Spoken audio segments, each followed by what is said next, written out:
Item ಯಾವುದೇ ಇರಲಿ try ಮಾಡಿ ಆಚಿ ಚಿಕನ್ ಮಸಾಲಾ.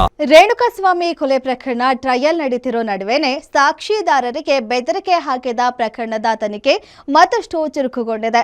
ವಿಚಾರಣೆ ವೇಳೆ ಇಬ್ಬರು ವಕೀಲರೆಂದು ವಾಟ್ಸ್ಆಪ್ ಕಾಲ್ ಮಾಡಿದ್ದಾರೆಂದು ಆರೋಪಿ ಪುನೀತ್ ಹೇಳಿಕೆ ನೀಡಿದ್ದು, ಕಾಮಾಕ್ಷಿಪಾಳ್ಯ ಪೊಲೀಸರು ಈಗ ಮೊಬೈಲ್ ಡೇಟಾ ಹಾಗೂ ವಾಟ್ಸ್ಆಪ್ ದಾಖಲೆಗಳ ಮೇಲೆ ಹೆಚ್ಚಿನ ಗಮನ ಹರಿಸಿದ್ದು, ಪ್ರಕರಣಕ್ಕೆ ಹೊಸ ತಿರುವು ಸಿಗುವ ಸಾಧ್ಯತೆ ಇದೆ.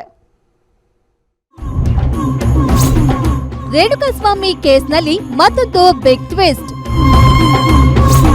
ಪುನೀತ್, ವೇಣು, ಸುಹಾಸ್ ಮೊಬೈಲ್ಗಳು ಎಫ್ಎಸ್ಎಲ್ಗೆ ರವಾನೆ.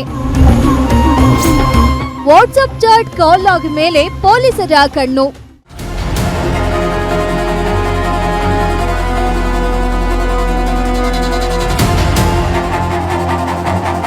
ದರ್ಶನ್ ಅಂಡ್ ಗ್ಯಾಂಗ್ನಿಂದ ರೇಣುಕಾಸ್ವಾಮಿ ಕೊಲೆ ಪ್ರಕರಣ ಸಾಕ್ಷಿದಾರನಿಗೆ ಬೆದರಿಕೆ ಹಾಕಿದ ಪ್ರಕರಣದ ತನಿಖೆಯನ್ನ ಕಾಮಾಕ್ಷಿಪಾಳ್ಯ ಪೊಲೀಸರು ನಡೆಸುತ್ತಿದ್ದಾರೆ. ಈ ಕೇಸ್ನಲ್ಲಿ ಈಗಾಗಲೇ ಈ ಮೂವರು ಆರೋಪಿಗಳನ್ನ ಬಂಧಿಸಿ ವಿಚಾರಣೆ ನಡೆಸಲಾಗ್ತಿದೆ. ಇನ್ನು ಈ ಕೇಸ್ನ ಪ್ರಮುಖ ಆರೋಪಿ ಪುನೀತ್ ವಿಚಾರಣೆ ವೇಳೆ ಮಹತ್ವದ ಮಾಹಿತಿಯನ್ನ ನೀಡಿದ್ದಾರೆ. ವಾಟ್ಸ್ಆಪ್ ಕಾನ್ಫರೆನ್ಸ್ ಕಾಲ್ನಲ್ಲಿ ಇಬ್ಬರು ವಕೀಲರೆಂದು ಪರಿಚಯ ಮಾಡಿಕೊಂಡ ವ್ಯಕ್ತಿಗಳು ಮಾತನಾಡ್ತಿದ್ರು ಎಂದು ಹೇಳಿದ್ದಾನೆ. ಆದ್ರೆ ಅವರು ಯಾರು ಎಂಬುದು ತನಗೆ ಗೊತ್ತಿಲ್ಲ ಎಂದಿದ್ದಾನೆ.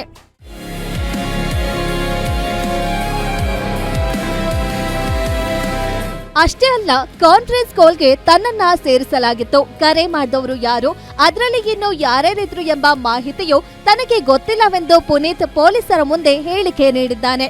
ಈ ಹಿನ್ನೆಲೆ ಪೊಲೀಸರು ಆರೋಪಿಗಳಿಂದ ಸೀಸ್ ಮಾಡಿಕೊಂಡಿರೋ ಫೋನ್ಗಳನ್ನ ಎಫ್ಎಸ್ಎಲ್ಗೆ ರವಾನಿಸಲು ಸಿದ್ಧತೆ ನಡೆಸುತ್ತಿದ್ದಾರೆ. ಪುನೀತ್ ಸೇರಿದಂತೆ ವೇಣು ಹಾಗೂ ಸುಹಾಸ್ ಮೊಬೈಲ್ಗಳನ್ನ ಪೊಲೀಸರು ವಿಧಿವಿಜ್ಞಾನ ಪ್ರಯೋಗಾಲಯಕ್ಕೆ ಕಳುಹಿಸಿಕೊಟ್ಟಿದ್ದಾರೆ.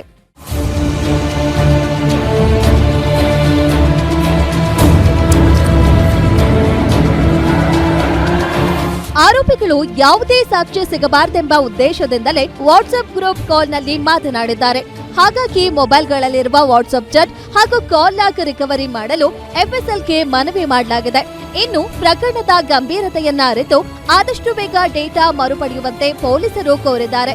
ವಾಟ್ಸ್ಆಪ್ ಡೇಟಾ ರಿಕವರಿ ಮಾಡೋದ್ರಲ್ಲಿ ಸಕ್ಸಸ್ ಆದ್ರೆ ಸಾಕ್ಷಿದಾರರಿಗೆ ಬೆದರಿಕೆ ಹಾಕಿದವರ ಜಾಲ ಹಾಗೂ ಅವರ ಹಿಂದಿರುವವರನ್ನ ಪತ್ತೆ ಹಚ್ಚುವುದು ಸುಲಭವಾಗಲಿದೆ. ಸದ್ಯ ಸಿಕ್ಕಿಬಿದ್ದಿರೋ ಆರೋಪಿಗಳ ಪೊಲೀಸ್ ಕಸ್ಟಡಿ ಅವಧಿ ಮಂಗಳವಾರಕ್ಕೆ ಅಂತ್ಯವಾಗಲಿದೆ.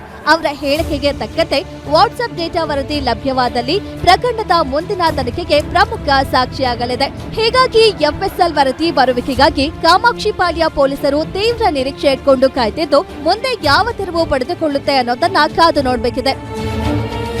S K Manjunath, crime bureau, guarantee news, Bengaluru.